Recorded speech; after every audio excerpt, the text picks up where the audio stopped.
कैसे हैं आप लोग? उम्मीद करते हैं अच्छे होंगे यार। आज हम लोग जो भी पीछे पढ़े थे उससे रिलेटेड कुछ क्वेश्चंस करेंगे, लेकिन वहाँ पर थोड़ा सा एक चीज़ छूट गया था मुझसे। जो नोट पॉइंट में बता रहा था तो उसमें एक नोट पॉइंट छूट गया था, तो उस नोट पॉइंट को देख लेते हैं, फिर हम लोग इससे रिलेटेड क्वेश्चन देखेंगे। क्वेश्चन मैंने बगल में लिखा है और धीरे धीरे हम लोग इसको सीखने का प्रयास करेंगे। चलिए देखते हैं। तो एक नोट पॉइंट ये था कि अगर आप ए को बी से विभाजित करते हैं और बी को ए से विभाजित करते हैं और ये दोनों बराबर हो जाएंगे, तो इसका मतलब जरूरी है कि ए और बी बराबर होंगे, तभी अगर ए विभाजित होता है बी से और बी विभाजित होता है ए से, ये दोनों तभी बराबर हो सकते हैं जब ए और बी बराबर हो। अब आइए एक एग्जांपल के थ्रू इसको समझने का प्रयास करते हैं। मान लेते हैं ए बराबर हम 4 ले लेते हैं और बी बराबर भी हम लोग 4 ले लेते हैं, ठीक है, सेम ले लिए। तो अब ए डिवाइड बाई बी, तो अब अगर आप इसको निकालेंगे तो ये होगा इस तरीके से। आप इसको इस तरीके से लिख सकते हैं 4/4, ये बन आ गया। तो अब b डिवाइड्स बाई a, तो आप इसको निकालेंगे तो ये कैसे होगा 4 इस तरीके से, ये भी बन आ जाएगा, ठीक है, ऊपर से ही। तो आप देखिए a डिवाइड्स बाई b और b डिवाइड्स बाई a, तो ये कब बराबर हुआ? जब a और b बराबर है, ठीक है। तो ये तभी संभव है कि आप a डिवाइड्स बाई बी और b डिवाइड्स बाई a निकालें और वो दोनों बराबर आ जाएं।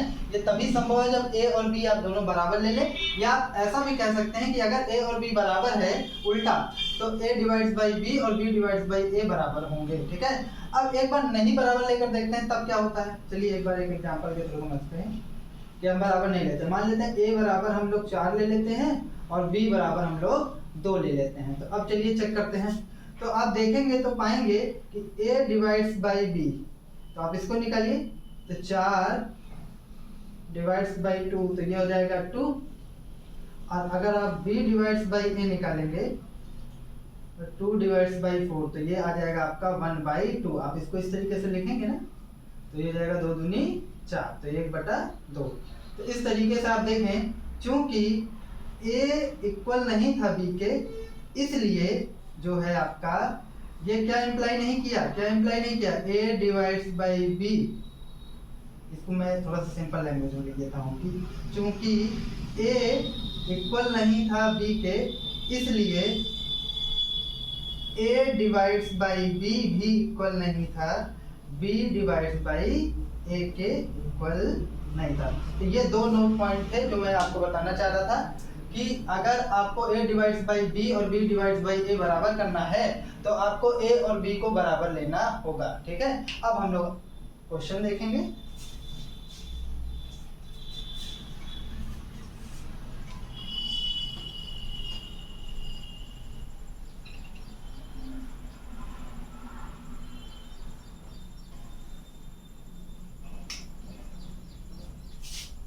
तो आंसर नंबर फर्स्ट का फर्स्ट देखते हैं। 6 और x का योगफल, तो 6 और x का योगफल निकालना है आपको। तो योगफल क्या आएगा 6 प्लस x।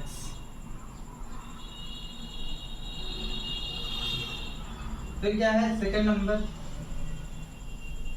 x में 7 घटाने पर, तो घटाने पर क्या होगा, x में 7 आप घटाएंगे तो क्या आएगा, यही होगा ना, x में आप 7 घटाएंगे। थर्ड नंबर क्वेश्चन है आपका x का 5 गुना, यानी इसमें आपको 5 से मल्टीप्लाई करना पड़ेगा। तो x का 5 गुना क्या हो जाएगा, आप गुणा कराएंगे तो ये हो जाएगा 5x।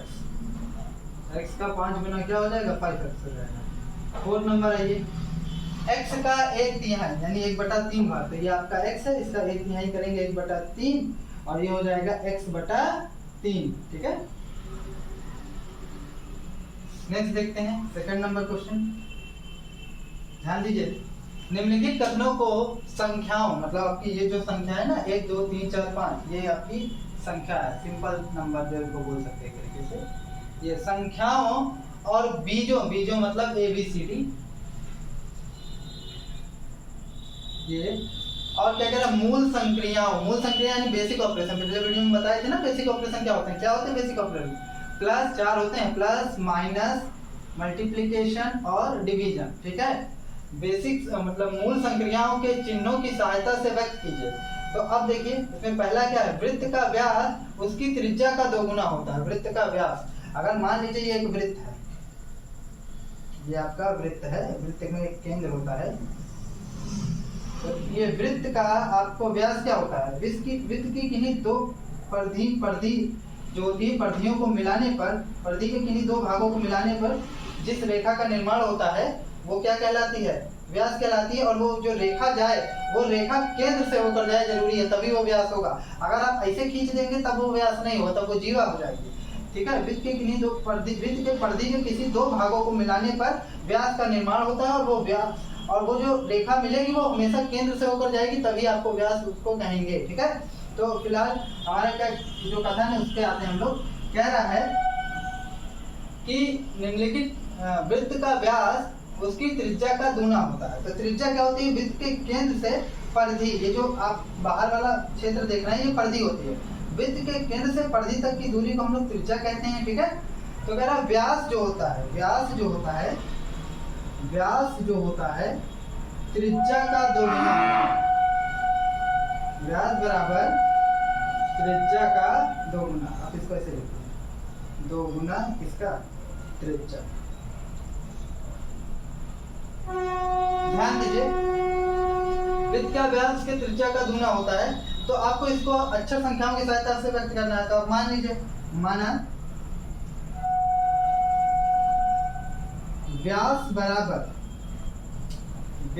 बराबर डी। डी क्यों, व्यास को इंग्लिश में डायमीटर कहते हैं, तो इसका पहला लेटर डी मान लीजिए। त्रिज्या बराबर आर। आर क्यों, त्रिज्या को इंग्लिश में रेडियस कहते हैं, इसका पहला अक्षर आर ले लीजिए। तो अब आप इसको लिखते हैं d = 2r। तो इस तरीके से आप इसको अक्षर संख्याओं की सहायता और बेसिक संक्रिया जो होती है, मतलब मूल संक्रिया जो होती है, बेसिक ऑपरेशन, उसके टर्म में इसको व्यक्त कर सकते हैं। अब नेक्स्ट क्वेश्चन देखते हैं, वर्ग का परिमाप उसकी एक भुजा का 4 गुना होता है। चलिए आइए इसको देखते हैं।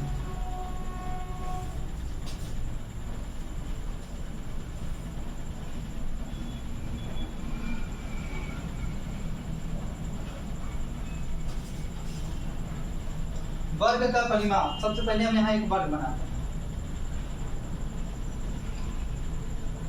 तो वर्ग क्या होता है, वर्ग एक प्रकार का चतुर्भुज होता है जिसकी चारों भुजाएं बराबर होती हैं और प्रत्येक कोण इसका 90 डिग्री का होता है। तो कह रहा है वर्ग का परिमाप। तो एक बात जानिए, परिमाप मतलब होता है ऊपरी माप, ये ऊपर वाले को आप पूरा जोड़ देंगे तो वही वर्ग का परिमाप होता है। तो हमसे क्या कह रहा है, वर्ग का परिमाप उसकी एक भुजा का 4 गुना होता है।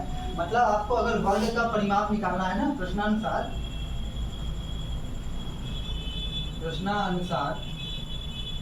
वर्ग का परिमाप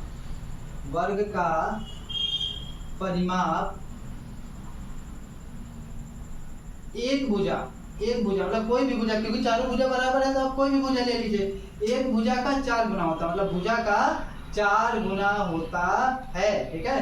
तो आप इसको अक्षर संख्याओं से व्यक्त करना है। तो आप यहाँ मान लीजिए, माना वर्ग का परिमाप बराबर, परिमाप को इंग्लिश में पैरामीटर कहते हैं, जिसको हम लोग पी मान लेते हैं, और भुजा को हम लोग मान लेते हैं एस, क्योंकि भुजा को इंग्लिश में हम लोग साइड कहते हैं, तो इसको हम एस मान लेते हैं, ठीक है। अब आपको इसके बीज लाने हैं यहाँ पे, तो आप P = लिख देंगे 4s। ये आपका हो गया अक्षर संख्याओं की सहायता से व्यक्त हो गया ना वर्ग का परिमाप। अब नेक्स्ट क्वेश्चन देखते हैं, आयत का क्षेत्रफल। मान लीजिए ये आपका आयत है, आयत में क्या होता है, इसकी आमने सामने की भुजा बराबर होती है और जो इसका प्रत्येक कोण होता है 90 डिग्री का होता है, ठीक है। तो एक बात जानिए, कह रहा है आयत का क्षेत्रफल उसकी लंबाई तथा चौड़ाई का गुणनफल होता है। मतलब जो भी उसकी लंबाई हो और उसकी जो चौड़ाई हो उसको आप गुणा कर दें तो इसका जो बीच का जो क्षेत्रफल एरिया है वो निकल कर आएगा कि कितना है। तो प्रश्नानुसार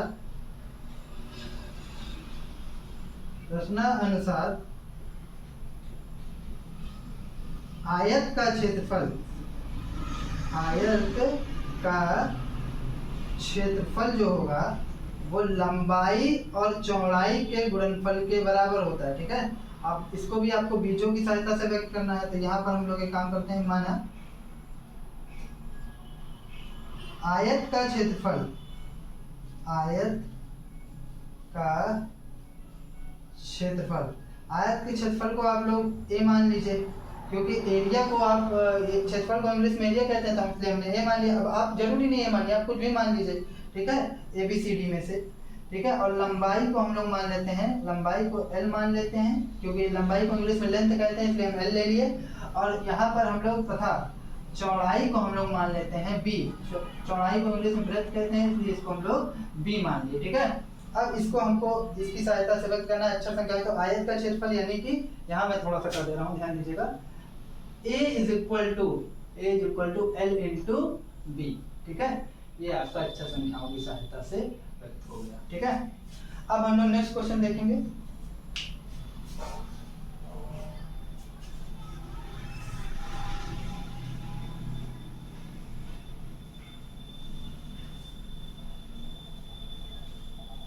क्या कह रहा है, लाभ विक्रय मूल्य तथा क्रय मूल्य के अंतर के बराबर होता है। जो आपका लाभ होता है यानी जो प्रॉफिट होता है, लाभ जो होता है वो विक्रय मूल्य मतलब जितने में बेचा गया हो और जितने में खरीदा गया हो, तो बेची गई राशि को खरीदी गई राशि से आप घटा दीजिए तो फिर क्या होगा, आपका लाभ निकल जाएगा। लेकिन यहाँ एक शर्त है, जो आपका विक्रय मूल्य होना चाहिए। देखिए आगे लिखा ना, क्रय मूल्य के अंतर के बराबर होता है जब विक्रय मूल्य क्रय मूल्य से अधिक हो। जब विक्रय मूल्य मतलब आपने जितने में बेचा है उसका मूल्य, उसका प्राइस ज्यादा होना चाहिए किससे, क्रय मूल्य जितने में से।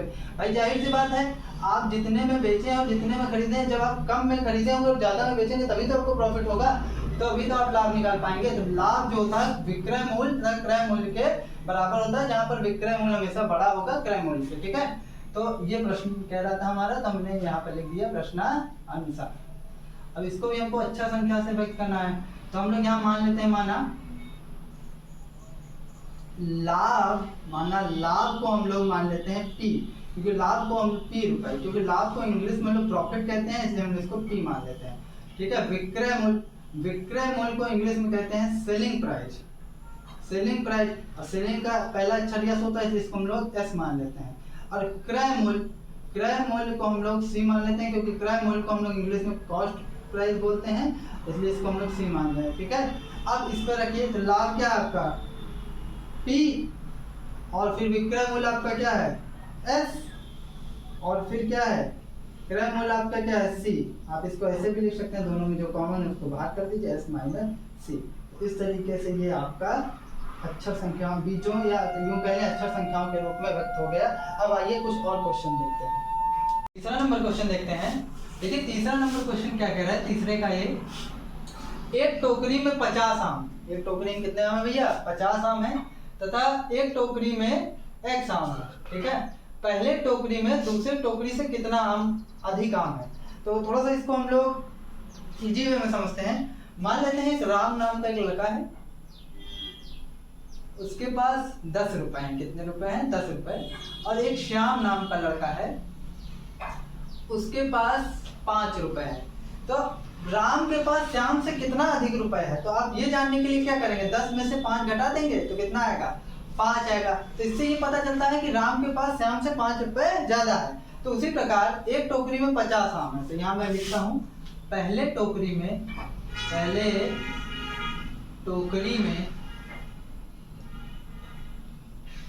आमों की, पहले टोकरी में आमों की संख्या, पहले टोकरी में आमों की संख्या कितनी है, 50। दूसरे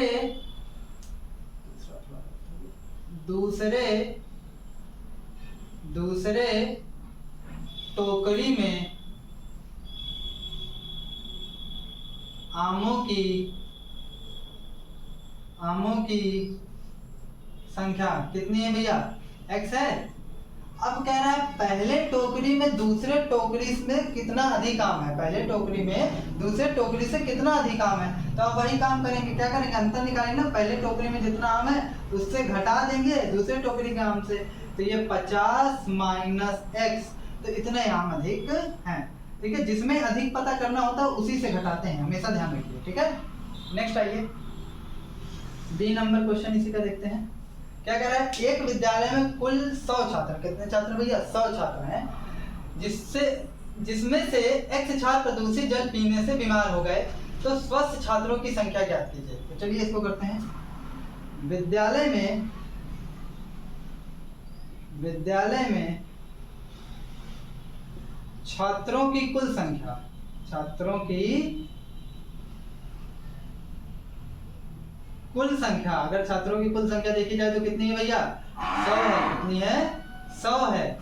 उसके बाद देखिए, जिसमें से x छात्र प्रदूषित जल पीने से बीमार हो गए, तो बीमार छात्रों की संख्या, बीमार छात्रों की संख्या, बीमार छात्रों की संख्या अगर देखी जाए तो क्या होगी, कितने छात्र बीमार हुए भैया प्रदूषित जल पीने से, x छात्र बीमार हुए, तो बीमार छात्रों की संख्या x। तो अब बचा क्या, स्वस्थ छात्रों की संख्या, स्वस्थ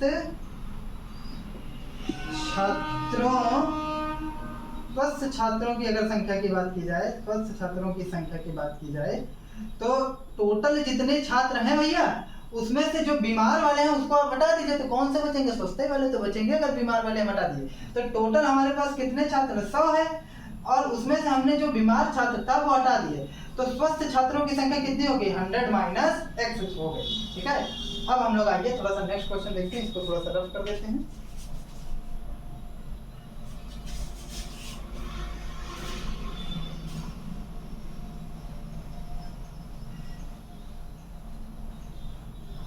नेक्स्ट क्वेश्चन क्या कह रहा है, आयत की आसन्न भुजाएं, थोड़ा सा यहाँ समझिए। पहली बात तो यहाँ पर ये समझिए कि आयत क्या होता है। आयत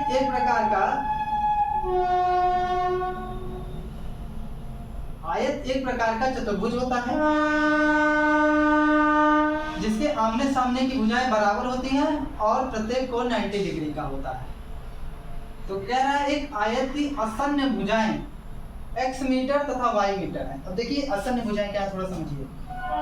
जब दो रेखाएं परस्पर एक दूसरे से जिस बिंदु पर मिलती हैं, जब दो रेखाएं परस्पर एक दूसरे से जिस बिंदु पर मिलती हैं, वो उस बिंदु को हम लोग उस भुजा उसका शीर्ष कहेंगे। क्या कहेंगे, शीर्ष कहेंगे। देखिए ये दो रेखाएं हैं, अगर A पर मिले तो यहाँ पर A शीर्ष हो गया, परस्पर जिस बिंदु पर मिल रही है। यहाँ पर दो रेखाएं इस बिंदु पर मिल रहे हैं, तो B भी एक तरीके का शीर्ष हो गया, C भी एक तरीके का शीर्ष हो। क्यों, दो रेखाएं एक दूसरे किसी एक बिंदु पर मिल रही है ना, तो उस बिंदु को, उस कॉमन पॉइंट को हम लोग शीर्ष कहेंगे। क्या कहेंगे, शीर्ष कहेंगे।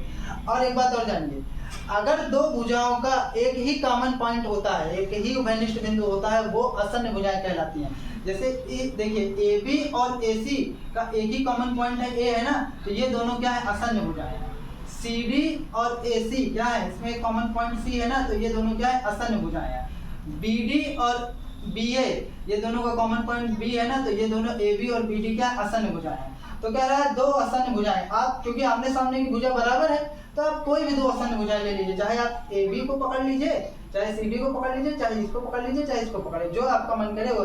तो आपके लिए मैं ये CD को ले लेता हूँ। तो अगर ये आपका एक x मीटर हो जाएगा, तो अब आप देखिए अगर ये x मीटर हो गया तो ये भी x मीटर हो जाएगा, क्योंकि आयत में आमने सामने की भुजा बराबर होती है। ठीक है, अब आयत की आसन्न भुजा एक हमने कर लिया। अब चाहे आप इसको y मीटर बोल दीजिए, ये भी इसकी आसन्न भुजा और ये भी इसकी आसन्न भुजा। क्यों, क्योंकि यहाँ पर भी एक कॉमन पॉइंट है और यहाँ पर भी एक कॉमन पॉइंट है।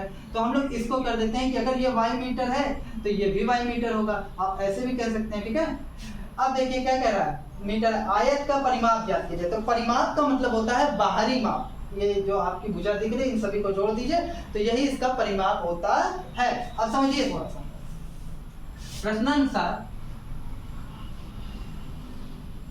प्रश्नानुसार क्या कह रहा है, आयत का परिमाप, आयत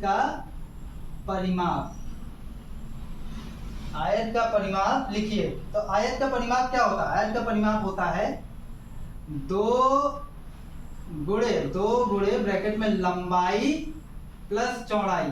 इसको भी आप जान लीजिए क्यों होता है, देख लीजिए, थोड़ा सा समझ लीजिए। यहाँ पर देखिए दो लंबाई है तो 2L हो जाएगा, समझिए, 2 लंबाई है तो कह दीजिए 2 लंबाई हो जाएगी और प्लस 2 चौड़ाई हो जाएगी, क्योंकि दोनों बराबर है तो वो 2 हो जाएगी ना, 2 चौड़ाई हो जाएगी और 2 आप यहाँ से कॉमन ले लेंगे तो लंबाई प्लस चौड़ाई हो जाएगी। तो इसलिए आयत का परिमाप होता है 2, ब्रैकेट में क्या होता है, लंबाई प्लस चौड़ाई। अब एक चीज समझिए, अब हमको यहाँ पर इसको अक्षर संख्या यानी बीज से व्यक्त करना है, तो हम यहाँ पर करेंगे माना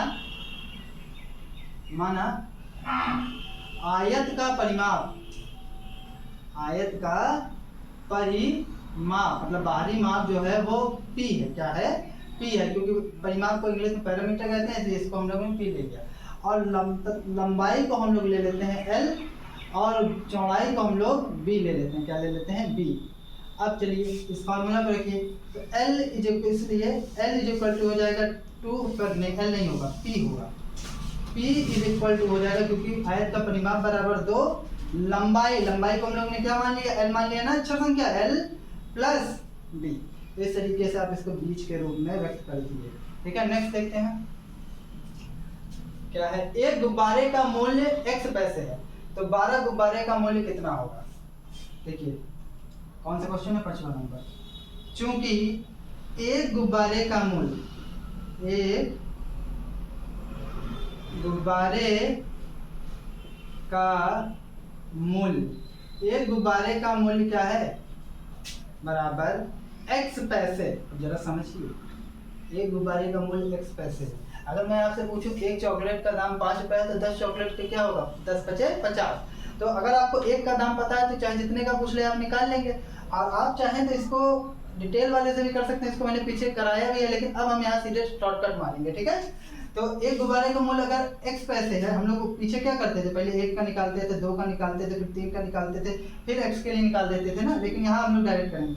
अगर एक गुब्बारे का मूल्य x पैसे है तो 12 गुब्बारे का मूल्य कितना होगा, 12 गुब्बारे का मूल्य, 12 गुब्बारे का मूल्य। तो क्या करना पड़ेगा भैया, अगर 1 का दिया है तो 12 का निकालना है, तो आपको 12 गुणे x पैसे, और इसका गुणा आप पीछे से खींच चुके हैं, तो ये क्या हो जाएगा, 12x पैसे। ठीक है, कितना भी पैसा होगा आप रखते जाइए, और जितना 12 गुब्बारा के लिए अगर 10 रुपये रखता है तो होता है तो 120 हो जाएगा, अगर 5 होता है तो फिर 12 पंचे 60 हो जाएगा। तो यहाँ x की वैल्यू कोई फिक्स नहीं है, तो इस तरीके से आप इसका भी अक्षर संख्याओं की मदद से व्यक्त कर सकते हैं। तो आइए नेक्स्ट क्वेश्चन देखते हैं। आई होप आपको समझ में आ रहा होगा। फिर भी अगर आपको कुछ नहीं समझ में आता है या कुछ गलत समझ में आता है कि कुछ गलत है, तो आप उसको मुझे कमेंट सेक्शन में बता सकते हैं, मैं उसको बिल्कुल पूरा सुधारने का प्रयास करूंगा। कह रहा है कक्षा में x विद्यार्थी, कितने विद्यार्थी, x विद्यार्थी, जिसमें 1/4 बालिकाएं हैं। कक्षा में कितने बालिकाएं हैं, ठीक है। तो पहले देखिए, कक्षा में कुल विद्यार्थियों की संख्या, कुल विद्यार्थी की संख्या, कुल विद्यार्थी की संख्या कितनी संख्या है भैया, कुल विद्यार्थी क्या है, x हैं। उसके बाद क्या कह रहा है, जिसमें 1/4 बालिकाएं हैं, ठीक है। तो बालिकाओं की संख्या क्या हो जाएगी, प्रश्नानुसार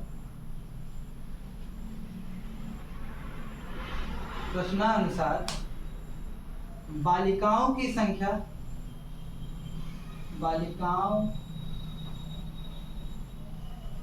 संख्या, जरा समझिए, बालिकाओं की जो संख्या होगी वो कुल विद्यार्थियों की जो संख्या है ना, उसका हम लोग 1/4 कर देंगे। क्या कर देंगे, 1/4, यानी x/4। तो बालिकाओं की संख्या कितनी होगी, x/4 हो जाएगी, ठीक है। नेक्स्ट और लास्ट क्वेश्चन है, एक वर्ग की भुजा a सेंटीमीटर है, वर्ग का परिमाप लिखिए। तो वर्ग जानते हैं आप, वर्ग एक ऐसा चतुर्भुज होता है जिसकी चारों भुजाएं बराबर होती हैं और प्रत्येक कोण 90 डिग्री का होता है। में इसके विकर्ण भी बराबर होते हैं। तो देखिए, एक वर्ग की भुजा a सेंटीमीटर है, तो दिया है